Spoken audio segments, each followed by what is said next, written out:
Hello everyone, this is Austin Johns, recovery specialist and director of Return to Sport for OrthoVirginia.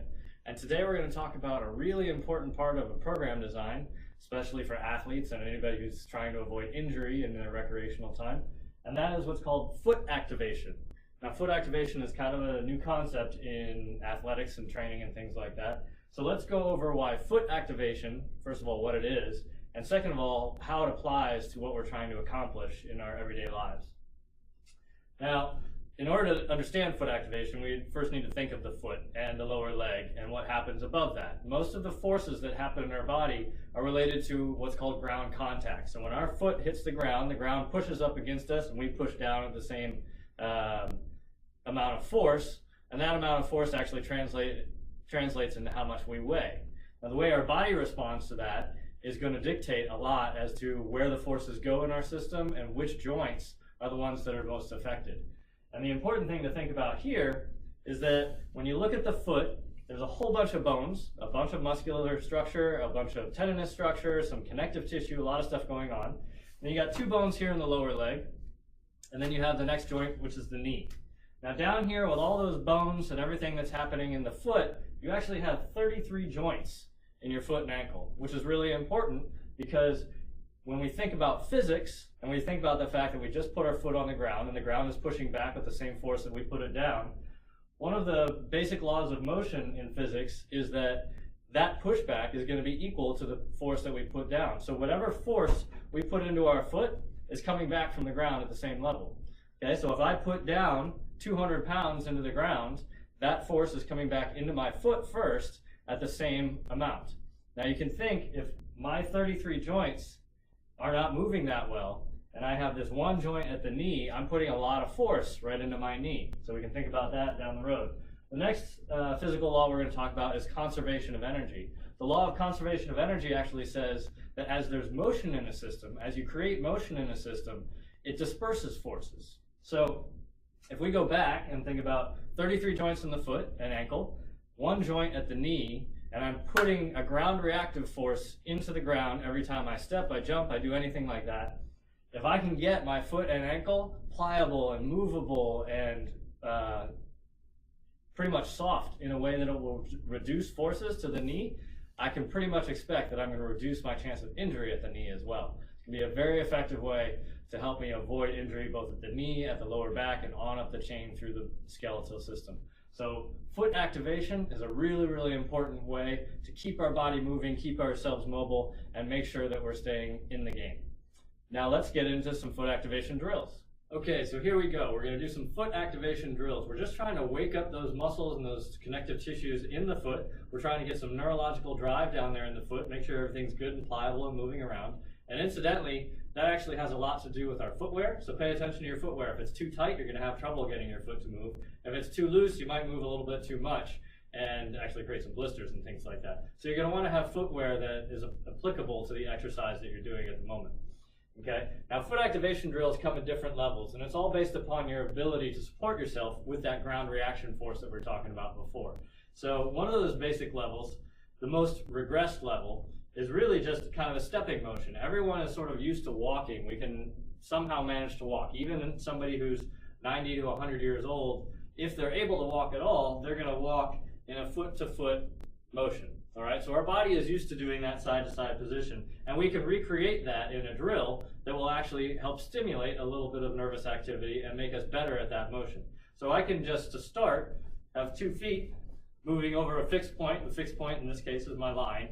Okay, and I'm just moving back and forth, getting my foot to move. I may actually tell my client to sort of try to spread their toes.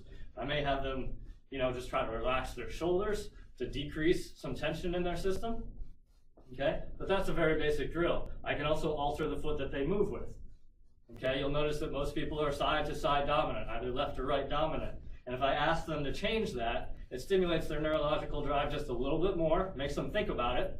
Okay, and their body will react a little bit more synergistically when something is going wrong, either on the athletic field or just stepping off a curb or something like that.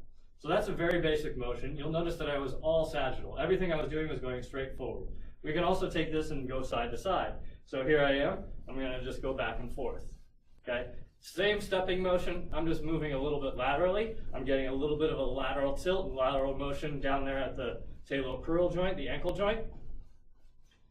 Everything between my foot is kind of rotating side to side, keeping those toes nice and wide. I'm getting a great support position right here. Now trying to go transverse is a little bit funky. Transverse motion usually comes from the hip and the spine, but we can activate that a little bit by having people kind of go around in a circle. I don't mean running around circularly, but if I have them sort of move in whatever kind of foot pattern they want to go, I'm just kind of circling around. Okay, this starts to work. Again, I can go clockwise, counterclockwise, change up their position, make them go in all kinds of different directions, and it's going to stimulate a whole bunch of nervous activity, a little bit of muscular movement, a lot of sort of chemical flow and things going on down here in that lower half that is a reduced force up above the system. So next, let's increase that. Let's make that a little bit more interesting. If I take that whole system and instead of doing the stepping motion, I turn it into more of a hopping motion, so I've got 2 feet moving at the same time. Now it's a little bit more difficult. Okay, a lot more of my muscular drive is coming from the midsection, working more with neurological stimulation at the quads, and sometimes coming all the way up to the spine. Okay, again, I can go laterally. And now I can start putting in some pretty good transverse motion too, if I'm twisting side to side. Okay? Now, beyond that, we can actually go a little bit farther, and we can go single leg. We can work independently of one another. Same motions. Forward and back.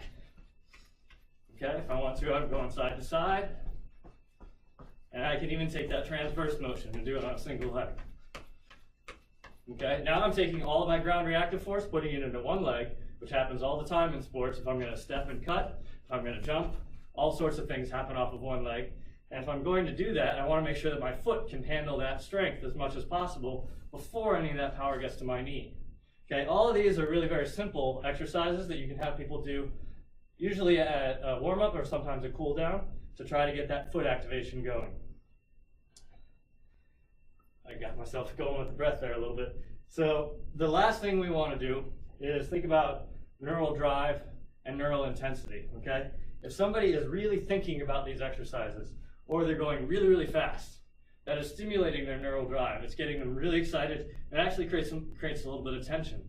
Remember, the whole point of foot activation for this exercise, at least for like a cool down portion, is to relax the body, okay? We want easy movement of the foot. If we want to drive them up, if we want them to get strong and quick positions, that's going to be high neural drive, that's going to be high sympathetic nervous system activity. We can actually make them go as fast as we want. We don't have to.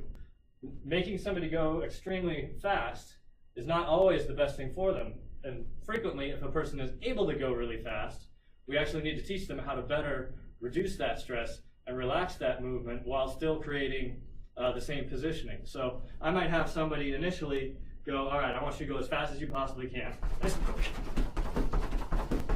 Okay, I've got really high neural drive there. I've tensed everything up. Everything down into my feet and up above is really, really strong. All that fascial tissue just went tightened up, and all my joints are really stiff. So if I take impact at that point, there's a pretty good chance that there's a better chance, I should say, that I could get hurt in that position than if I'm all loosey-goosey, okay?